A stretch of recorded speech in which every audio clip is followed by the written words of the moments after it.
Hello, everyone. Welcome to the People's Basics. Today is Thursday, May 13th, and on today's video, we wanted to talk about a little bit of the state of the race in New York City in the mayoral race, as well as talk about a recent controversy that our endorsed candidate in Andrew Yang got himself into this past week in regards to the Israel-Palestine, even Hamas conflict. And so we really wanted to focus in on what are our general feelings here. We've had members of our network express some concern. We've had a clear outroar against the statement, but we really wanted to take a moment to break it down, bring a little nuance, and answer the question, is Andrew Yang canceled? The answer is going to be no. But we wanted to explain our general sentiments regarding the matter. But before we get into the whole conflict and explaining what's going on and where we are in the race, we want to remind you all to take the moment right now to subscribe to the channel. It's the biggest way you can show our movement is growing, and it'll help you be notified whenever we have new content coming out Monday through Thursday. Every 1,000 subscribers we get, we're going to be putting out new fun content. Doesn't have to be politically related, but just things that show that we appreciate you, the community. So, for example, at 2,000, when we hit that, we'll be coming out with a little karaoke, and we'll be coming out with new ideas each threshold. So please take the moment, hit that subscribe button, and share this video with your friends to encourage them to subscribe as well to support this movement for the universal basics. So that being said, let's get into today's topic. As I said, the video is about Andrew Yang, and it's talking about specifically, where we are right now in the New York City mayoral race, and frankly, his recent controversies regarding the handling of the conflict in Israel between the Palestinians and the Israeli government, as well as Hamas's involvement in it as well. But before we get into that conflict, I want to just give a sense of where we are really in this race at this moment. So we right now are a little under 40 days to go. And so where does that leave us in terms of the standings in the race? Well, this is where we are right now. We have Yang, who is still ahead, but the lead has been getting much, tighter, with Eric Adams trailing him. And then below that, they have some level of support for one Scott Stringer. And then we've had some buildup of support from kind of the tier below that, which has been predominantly, Maya Wiley, Sean Donovan, Raymond McGuire, Diane Morales, Catherine Garcia. All these people are kind of vying in that third tier of people competing. But realistically, this race seems like it's pretty evidently a Yang versus Adams race, with Yang having a slight lead at the moment. When we move to tracking not just first place votes, but to just general ranked choice voting overall, Andrew Yang has a slight lead. This lead has been slightly in decline. Earlier in roughly February and March, this lead was in the 60% range in terms of ranked choice voting, but now it's kind of in that 50s range, which means that this is a close race and that it could be technically won by anyone. But we are really seeing this as a Yang versus Adams race, and we look forward to seeing what's going to be happening tonight at the debate.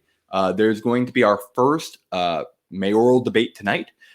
There have been plenty of forums previously, but that's usually just answering the question. It's not as much, going at each other and trying to bring up that true contrast. It's really just answering people's questions.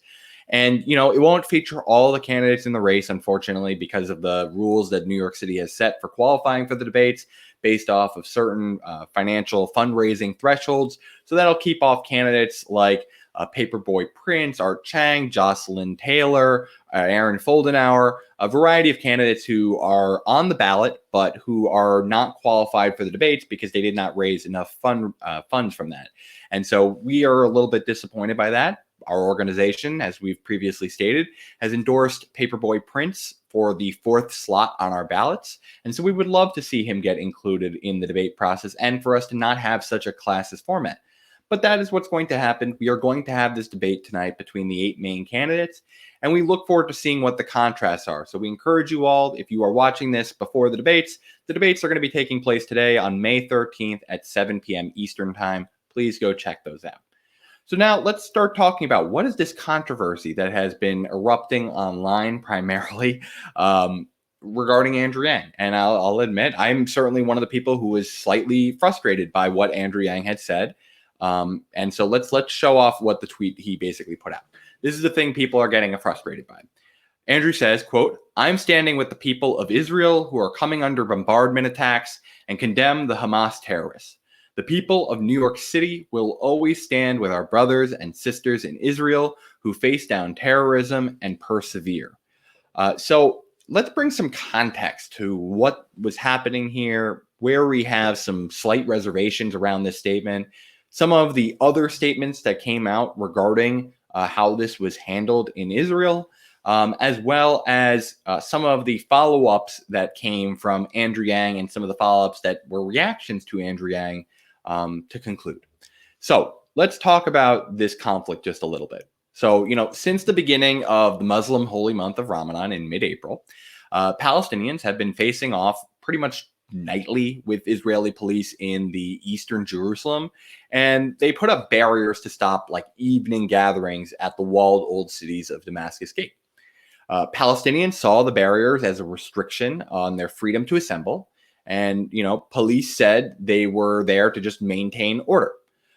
Tensions have also been high over a long-running legal case that could see multiple Palestinian families evicted from their homes to make way for Israeli settlers who, backed by an Israeli court ruling, want to move in.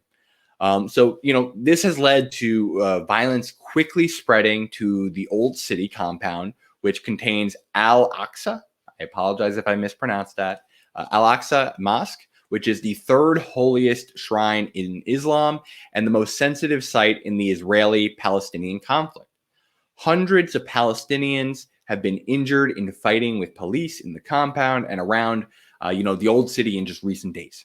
Gaza's Islamist rulers, Hamas, and other militant groups in the enclave repeatedly warned Israel that the fighting in Jerusalem was a red line in the sand that they were basically drawing, and they vowed that if they were to do that, they would fire rockets if the Israeli police did not stop their raids of the Aqsa compound. As Israel commemorated its capture of East Jerusalem in a 1967 war with a march on Monday, Hamas and Islamic Jihad militant groups fired rocket barrages towards Jerusalem and its surrounding suburbs. Israel basically had ignited fire in Jerusalem and Al-Aqsa, and the flames extended to Gaza. Therefore, it is responsible for the consequences. This is what Hamas leader Ismail Haniyeh said.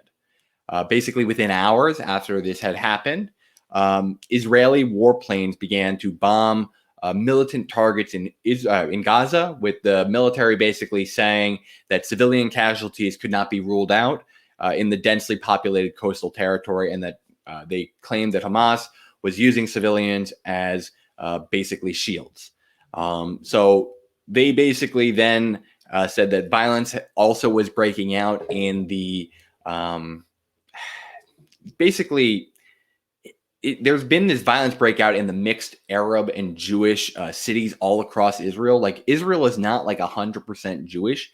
I believe it's roughly 21%. Feel free to fact check me on this. 21% of Israel is Arab. And so there has been some increasingly high conflict within the region, specifically within Jerusalem. The thing is, Hamas had amassed, roughly 7,000 rockets, as well as 300 anti-tank and 100 anti-aircraft missiles since the 2014 war. This is what an Israeli military commander said during a brief in February, and that the Islamic Jihad had amassed 6,000 rockets, the commander said. The groups have neither confirmed nor denied that Israeli estimate. So these have been a stockpiling of weaponry and conflict that has been occurring, especially around the settlement practices. Some of the Israeli commenters are putting out currently saying that Hamas could also see that the timing is a bit more opportune with Israel in a little bit of political flux, as Prime Minister Benjamin Netanyahu's opponents are, trying to form a government that would unseat him after a pretty inconclusive March 23rd election. Other commentators have also said that it looks like Netanyahu appears to be distracted because he's also currently on trial for corruption charges that he denies, which has allowed some of the potential tensions to surge into other areas rather than being potentially managed. I'm a little bit more skeptical of that. Netanyahu has been largely an exacerbating force within this conflict and has largely given grounds to enable these settlement practices, and has been part of the reason why the judiciary is so slanted in favor of taking away these people's lands through eviction. Gaza has for years had limited access to the outside world because of a blockade that's been led by Israel and supported by Egypt, who both cite security concerns over Hamas for imposing those restrictions. This has largely been a conflict that's been taking place for years, with politics, history, and religion all kind of coinciding with one another and having this intersection of different conflict. It's kind of hard to separate yourself from the past atrocities, living in the present when you're still going through it. And there are generations who are alive today who were the people who, were the first to come to the new Israel and fought back against the wars that were trying to end its existence. At the heart is really, it's Jerusalem's old city, is this hill known to Jews all across the world, like myself, as the Temple Mount. It's the holiest site in Judaism. And to Muslims internationally, it's known as the Noble Sanctuary. It was the home to Jewish temples of antiquity, as well as two Muslim holy places now stand there, the Dome of the Rock and Al-Aqsa Mosque, which now is little less standing there after it was largely burned down. Christians also revere this city as well, and it's a place where they believe that Jesus preached, died, and was resurrected. This is largely where the conflict has been seen, and largely the conflict has exacerbated when Israel basically sees all of Jerusalem as its eternal and indivisible capital, while the Palestinians want the eastern section as a capital of a future state. Israel's annexation currently of eastern Jerusalem is unrecognized internationally and has been condemned by several countries as illegal settlements.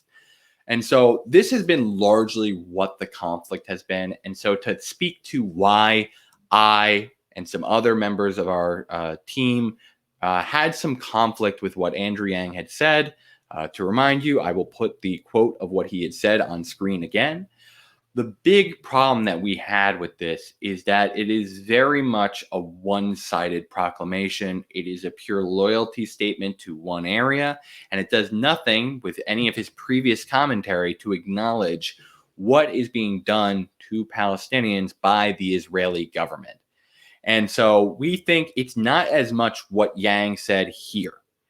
What he said here is perfectly okay in the sense that he is condemning terrorism from Hamas, who launched thousands of missiles into civilian populations. But the problem is, it doesn't leave any of the context for what was their red line that was being crossed. Why did they fire? You can disagree all day, like I do too, about them taking that action to fire on civilian populations. But we should acknowledge why they feel that way. And so I think there were some other statements out there that we should reflect on. A lot of the focus has been on Andrew Yang, but I think we should look towards how other officials that have more influence over setting U.S. policy of how we address Israel-Palestine reacted to this, as well as I want to first start with a reaction that I thought was on the good side of things, how I think Andrew could have responded in a better way. And I think that comes from Bernie Sanders. So I'm going to show here what Bernie said here. So I'll quote him. Quote, "I am extremely concerned by the growing conflict in Israel and Palestine. Once again, we are seeing how the irresponsible actions of government-allied right-wing extremists in Jerusalem can escalate quickly into devastating war. Israeli children should not have to spend the night scared in bomb shelters, as many are doing tonight.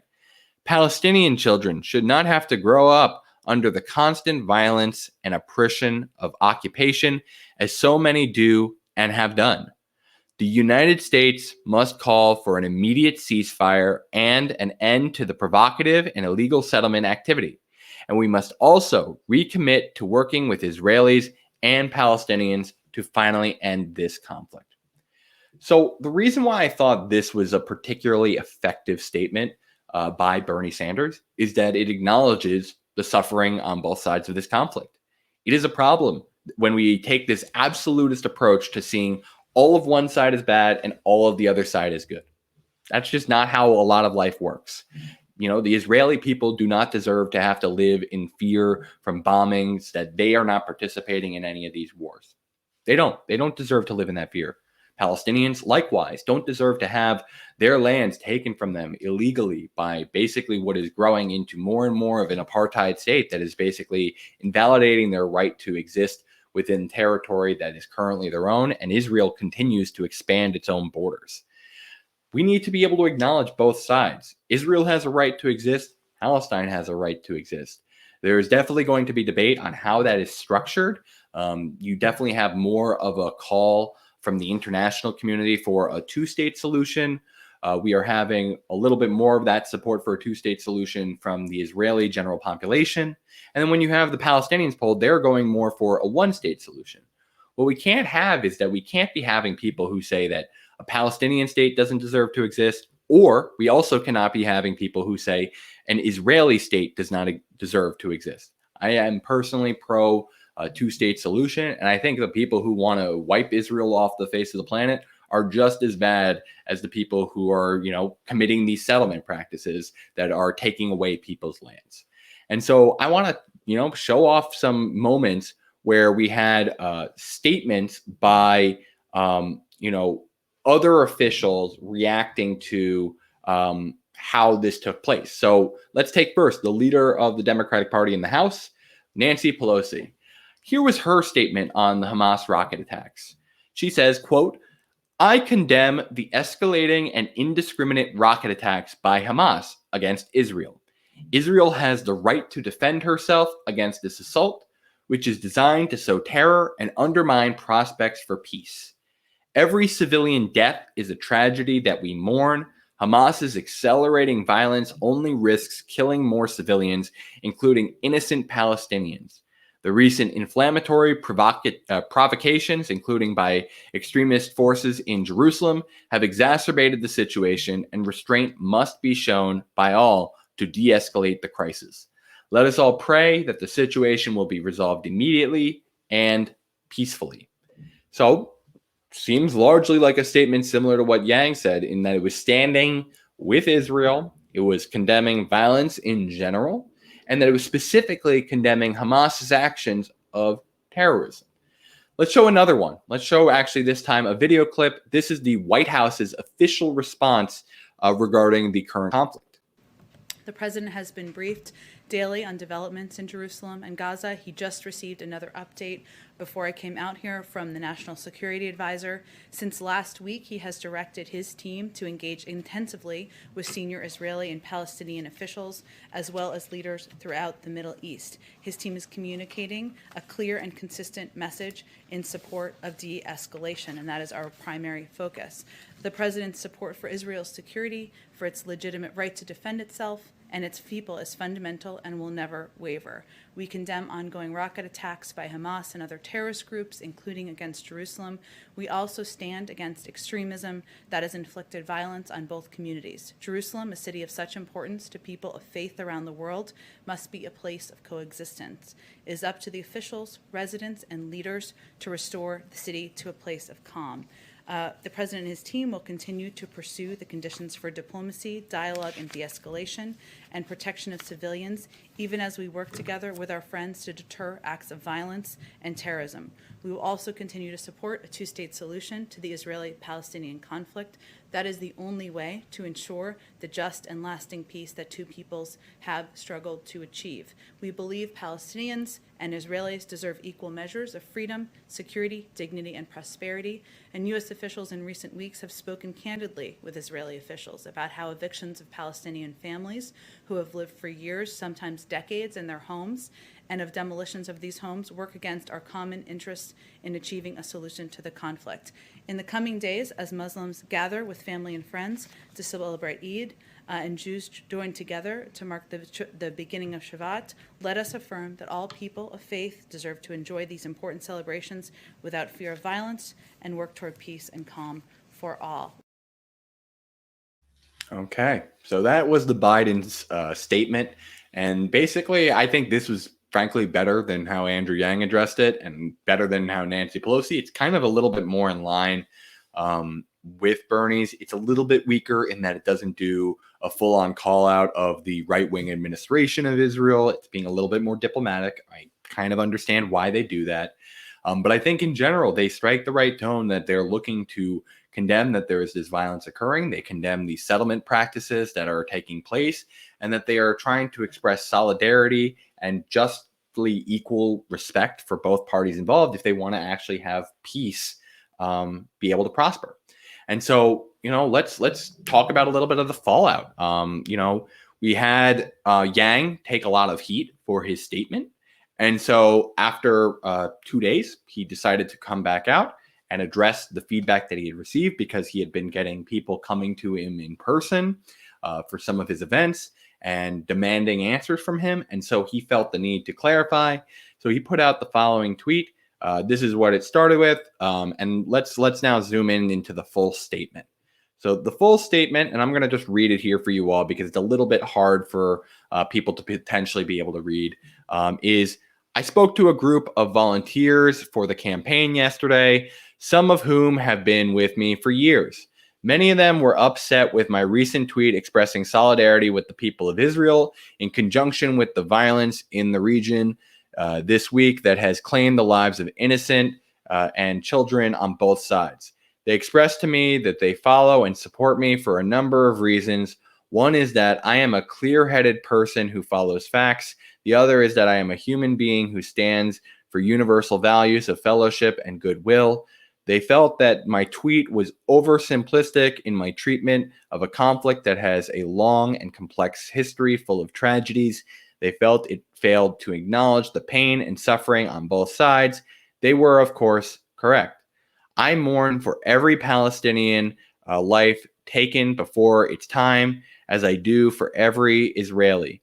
Suffering and pain and violence and death suffered by anyone hurts us all. All people want to be able to live in peace. We all want that for ourselves and our children. Support of a people does not make one blind to the pain and suffering of others. Again, most everyone simply wants to be able to live and pray in peace. And that is what we want as well. I join with millions around the world in praying that the current situation be resolved as quickly as possibly, peacefully, and with minimal suffering. For those who have spoken to me on this, thank you. Continue to believe in humanity. So I found this statement to be good, not perfect, but good, in that he takes the moment to recognize that he had made a mistake. He takes the moment to express that he is listening to those of differing beliefs, that he acknowledges the pain that Palestinians are having, while not necessarily going anti-Israel in his statement as well. Now, here's where I think he falls short. I think he does not call out specifically why are Palestinians suffering. Like, he makes mention that he feels bad that they are, but what is their specific suffering? Why not call out the settlement practices? Like, I think it's good that he's starting the process of evolving on this issue. It's felt largely during this campaign that he has been pandering to my people's vote. I'm a Jewish American. I'm a New Yorker. And it definitely seems like he has been doing that. And there are some other areas, like how he takes his approach to religious education and, having no level of enforcement over certain basic standards of secular education, like making sure that literacy is being upholded in the schools. It's another area where I have questions with him on. But it shows to me that he's willing to take that first step of trying to be more inclusive. And that's why we liked him at first. He is supposed to be this very universally focused person instead of just trying to pander to any specific group. And so I think this is a good first step. I would like Yang to try and do more to educate himself and talk better on this subject in the future when pressed on it. I think he needs to show that he actually has an understanding to some degree of this situation. Personally, I wish he had originally stayed out of it. Like, he should not have made all those anti-BDS statements before, even though I am not a supporter of BDS. I just do not think that the language that he used comparing that movement to Nazis was particularly helpful or accurate. And so I think that he needs to do a lot better of a job focusing on his language and making sure that he is calling out appropriately why there is a conflict on both sides of this issue. Now mind you, I fully recognize that where people are in America right now is largely pro-Israel. When you look at the polling, when you look at how people are sympathizing between the Israel-Palestine conflict, 60% of people pick Team Israel, 23% of people pick Team Palestine, and 17% of people say, I don't know, or both, and they just don't want to have to pick. And so I'm generally more so in that 17%. I think Israel does certain things that are wrong, but I think they have been largely put under pressure for decades from surrounding neighboring countries that want them to simply no longer exist. And even so, back in the day, they had conflicts within their own, trying to establish themselves as Jews within the region from particularly Arab forces that wanted to eliminate them. And so I have sympathy for them. I think they go too far. They become too aggressive, that they are enabling in some ways, kind of advancing towards apartheid. But I don't think that they should not exist. And so I think that is kind of the dynamic that we need to play. But you also have to recognize, as I said, 60% of Americans support Israel. That means we should respect that that's the majoritarian position. That's what Americans want right now in terms of our foreign policy. They want someone who will support Israel. And Andrew Yang, as always, has been largely trying to take on these majoritarian popular positions. And so for the people who have been calling his statements a support of genocide and that he is a bootlicker to Israel and the military-industrial complex, you are so deeply naive and you are lying to yourselves. That is going to harm you more long-term, where you cannot even see reality and where most Americans are. You've picked the person who is running for a local office who is not the person who has this major influence. The major influence is our federal congressional body and the president. That is where you want to put your pressure. Go for it. You can also put your pressure towards Israel itself. And the reason I bring this up is because we've had some reactions come from AOC in her sentiments towards this issue. I'm going to show her original statements, and then I'm going to show you her comments regarding Andrew Yang's statements and address that. So this is AOC's first comments regarding, this is her first comments regarding the current ongoing conflict. She says, quote, from the paramilitary violence in Colombia and Sheikh Jarrah to the detention of children of our own border and the militarization of U.S. Police departments, the United States must seriously assess the role in state violence and condition aid. I agree with that statement. Her other statement is that, quote, we stand in solidarity with the Palestinian residents of Sheikh Jarrah in East Jerusalem. Israeli forces are forcing families from their homes during Ramadan and inflicting violence. It is inhumane, and the U.S. must show leadership in safeguarding the human rights of Palestinians. Very clearly on one side here. She goes on now to react to Andrew Yang, where she says, quote here, utterly shameful for Yang to try to show up to an Eid event after sending out a chest-thumping statement of support for a strike killing 9 children, especially after his silence as Alaska was attacked. But then to try it in Astoria during Ramadan, they will let you know.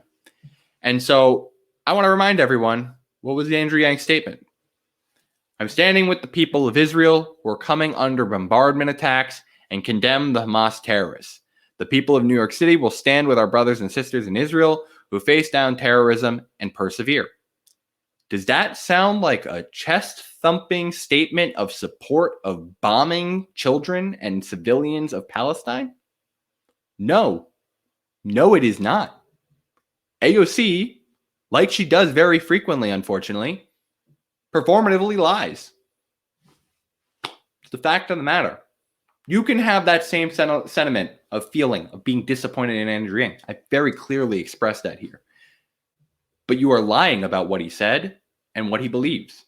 And that is equally wrong. You can have all your criticisms in the world and talk about this issue with nuance, but do so accurately and do so towards those with actual power. I did not see you do that to the Speaker of the House, Nancy Pelosi. I'm happy that you at least took the effort to call out the Biden administration on this, but I also think you did it poorly. Let me show the tweet that was made. So she writes here, blanket statements like these with little context or acknowledgement of what principled the cycle of violence, namely the expulsions of Palestinians and attacks on Alaska, dehumanize Palestinians and imply the U.S. will look the other way at human rights violations. It's wrong. By only stepping in to name Hamas actions, which are condemnable, and refusing to acknowledge the rights of Palestinians, Biden reinforces the false idea that the Palestinians instigated this cycle of violence. This is not neutral language. It takes the side of occupation. We showed you the clips before of what the White House's statement are. They made mention of the practices that Israel are doing, and they expressed concern. This is the problem. We get the feelings. We understand why there is frustration. But can we be honest? I think we deserve that. We need to be willing to see the nuance in these issues that are conflicts lasting decades. This isn't just the recent developments. This has been something that's been ongoing for more than my life, more than my parents' life, probably more than most of your lives. We should acknowledge why there is conflict in that region and how do we properly actually get to peace. It's great to talk about issues. Where are the solutions? Where is the challenge to real power? This is what I ask. What are you doing to make it happen? Now, mind you, I've seen past legislation that AOC has done, partnering with reps I think it's like Betty McCollum to try and do conditional aid to Israel. And that I can agree with. But then why not try to focus on directing that to the speaker as well as Chuck Schumer? If you want that action done, call it out to them. If you're going to target the White House, be more specific, because they made a more broad statement that condemned the actions that Israel has taken in exacerbating the crisis as well, and acknowledge that they're on ongoing conversations to make sure that that does not keep happening. And so this is my general feelings on this matter. I'm not going to claim to be an expert on the Middle East in its totality. I'm not. We can do many more segments in the future going into this, but I wanted to express what my feelings were in regards to Andrew Yang's handling of this event, give you all a little context of what is kind of happening within it, at least these most recent events, and talk to you a little bit about the state of the race. Right now, as I said, Yang is still in the lead, but it's not by much. And that means for you, the viewers here who value what the People's Basics says and value our endorsements, we've endorsed him. He needs your help. And so one of the efforts we're going to be looking to do is not this Sunday, but the Sunday following, which will be the 23rd, we'll be looking to organize a calling day for Andrew Yang and doing phone banking. And so if you wish to join us in that effort, we encourage you, come to our Discord, which you'll find in the description section by going through our link tree, where you can find all of our links, including that Discord link. Join us on Discord, where we'll be organizing to try and help the Yang campaign persevere in New York City to be able to help deliver on some of those universal basics. We hope Yang will continue to improve on his position here. We were happy that he took that first step by making a statement showing that he is listening and was concerned to hear that he failed his overall objective in that statement. But he needs to keep going. And so let us know what you think. How'd you feel about Andrew Yang's statement? Do you think he addressed it well? How do you feel in general about this Israel-Palestine conflict? Please let us know in the comment section down below. And also, let us know what you want us to cover potentially in future episodes. We always love to have your suggestions to hear what types of content you are looking to have us make in the future. That being said, my friends, I hope you all have a great day out there. And as always, I hope you stay classy out there, basic people.